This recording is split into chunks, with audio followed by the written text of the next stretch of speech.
ఏదైనా భారంగా దూరంగా వెళుతున్నా మొన్న కన్న కల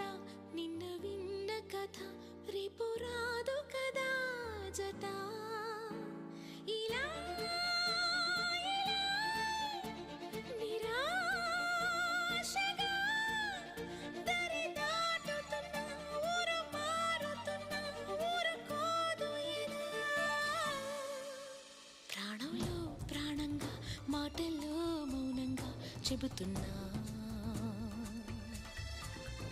బాధైనా ఏదైనా భారంగా దూరంగా వెళుతున్నా మొన్న కన్న కల నిన్న విన్న కథ రేపు రాదు కదా జత